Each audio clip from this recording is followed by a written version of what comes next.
Robert Matthews stood in line at the grocery store, his mind wandering as it often did these days.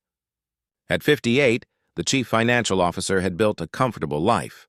But lately, comfort felt more like emptiness. His children lived across the country, busy with their own families.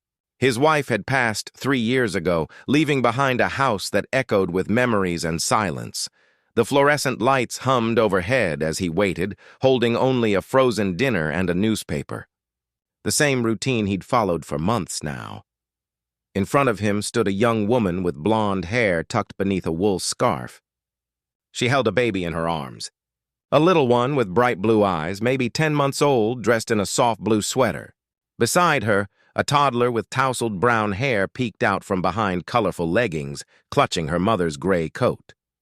The woman's name was Sarah, though Robert didn't know this yet. She was 26, and life had dealt her some difficult cards. Her husband had left when their second child was born, leaving her to raise 2 little ones on a part-time receptionist's salary. Sarah approached the checkout counter with careful movements, placing a single can of baby formula on the conveyor belt. Robert noticed her hands trembling slightly as she opened her worn wallet. "That'll be $18.47, the cashier said in a routine voice. Sarah counted her bills twice, then a third time. Her face grew pale. "I'm sorry," she whispered, her voice barely audible. "I thought I had enough. Could you hold this for me? I'll come back tomorrow." The baby in her arms began to fuss, sensing his mother's distress. The older child tugged at Sarah's coat, asking in a small voice, "Mommy, what's wrong?" Robert watched this scene unfold, and something stirred in his chest. Something he hadn't felt in a long time. He thought of his own children when they were small, how his late wife Margaret used to worry when money was tight in those early years of marriage. Without hesitation, Robert stepped forward. "Excuse me," he said gently, his voice carrying the kind of authority that comes from years of boardroom meetings, but softened now with genuine warmth.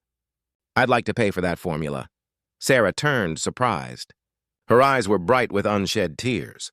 "Oh, no, I couldn't possibly—" "Please," Robert said, already reaching for his wallet. "I insist. We've all been where you are." The cashier looked between them, then quietly rang up the formula along with Robert's items. Robert handed over his card without ceremony, as if buying formula for a stranger's baby was the most natural thing in the world. Sarah clutched her baby closer, overwhelmed. "Thank you so much. How can I ever repay you?" Robert smiled, the first genuine smile he'd worn in weeks. "You don't need to repay me. Just take care of those beautiful children." As they walked toward the parking lot together, Robert found himself asking, "Are you managing okay?" "I don't mean to pry, but—" Sarah's shoulders sagged slightly. "Some days are harder than others. My youngest needs this special formula, and it's so expensive. I work when I can find childcare, but—" She trailed off, not wanting to burden this kind stranger. Robert stopped walking. In that moment, he made a decision that would change both their lives. "What if I told you I might have a job opportunity?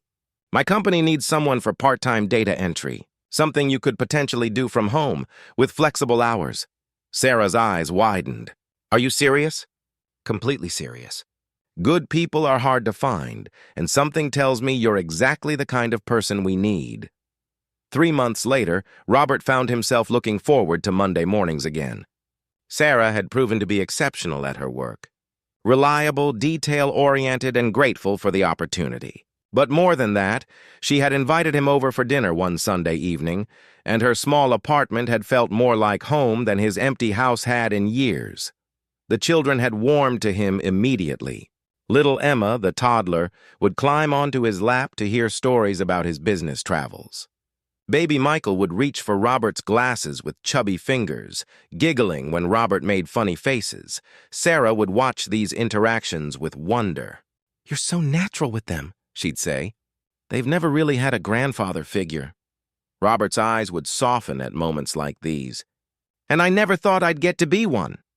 One evening, as Robert helped Emma with a simple puzzle while Sarah fed Michael, he realized something profound had happened. The loneliness that had consumed him for so long had quietly disappeared. This little family had filled spaces in his heart, he didn't even know were empty. "Sarah," he said quietly one evening as they sat on her small couch, the children finally asleep.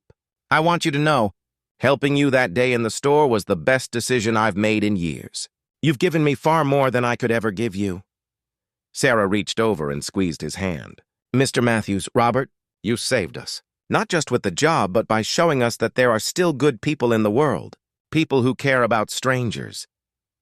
Robert nodded, thinking of Margaret, wondering if somehow she had guided him to that grocery store line that day. "Sometimes," he said softly, "the smallest acts of kindness create the biggest changes.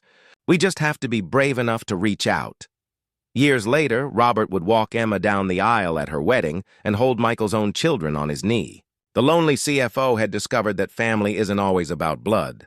Sometimes it's about the beautiful connections we make when we choose compassion over indifference. And it all began with $18.47, and a heart willing to see beyond itself.